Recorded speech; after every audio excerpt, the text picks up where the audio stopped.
Is there something unique about a Jew who does their very, very best to such an extent that they'll even give up their life for doing the right thing?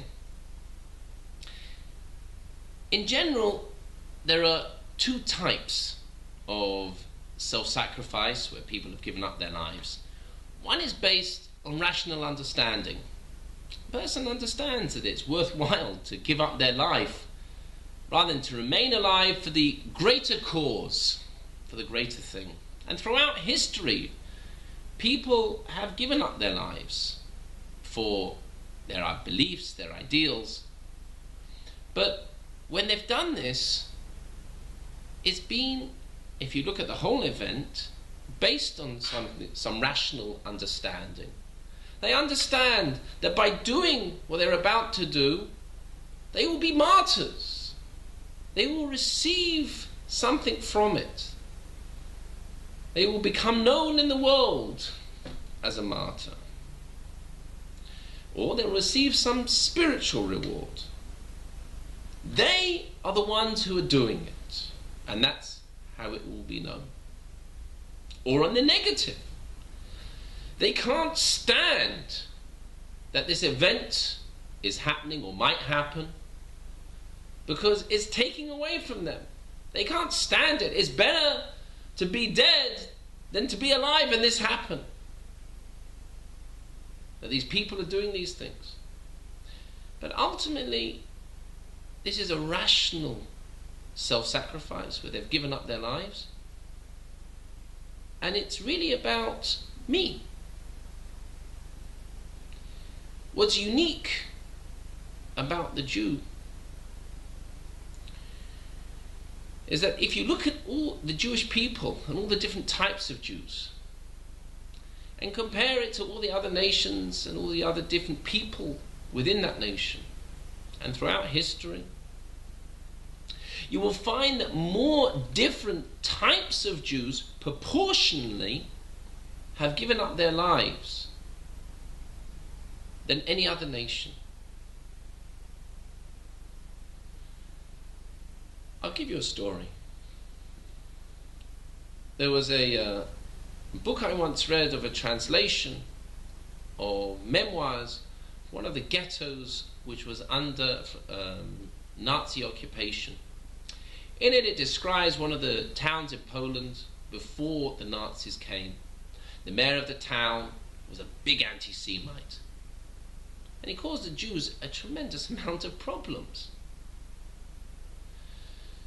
There was a rumor that he was Jewish, but how could such a person be Jewish? Nazis eventually came to the town. They came to the mayor and they asked him directly, "Are you Jewish?" He answered without blinking an eye, "Yes." They then proceeded to beat him continuously and harshly, to such an extent that eventually he took his own life, which I'm not going to judge him or condone him. But I want to ask you a question. Why did he say yes? Why did he answer that he's a Jew? He's got nothing to gain. He's not going to become one of these martyrs. He's not thinking about the world to come. He's an anti-Semite. When we look at the world as a whole, everything has within it, according to Jewish mysticism, a soul. What's unique about a Jew is that they have two souls. From those two souls come our thoughts and our emotions throughout the day. We have the choice to follow which one we want. One is a godly soul, one is an animal soul. Avraham Avinu, he was the first Jew. With his tests which he passed, he gave his descendants something. To explain, the last test that he passed, which was where God requested of him that he should offer up his own son, which would be going against everything that he preached. It would be taking away from his inheritor, who would also carry on his lineage, his line, his ideals. But God requested, forget it. Forget everything what people will say, just offer him up.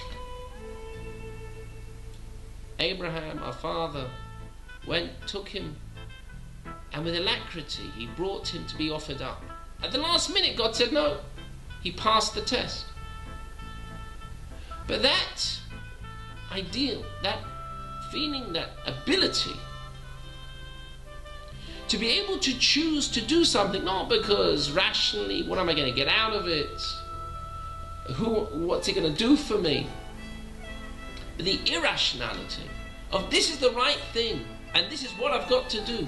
To choose to do something for that reason, Abraham, because of him passing all his tests, he gave over that ability to his descendants.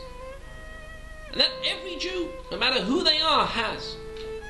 The ability to do the right thing because it's the right thing, not because it rationally makes sense.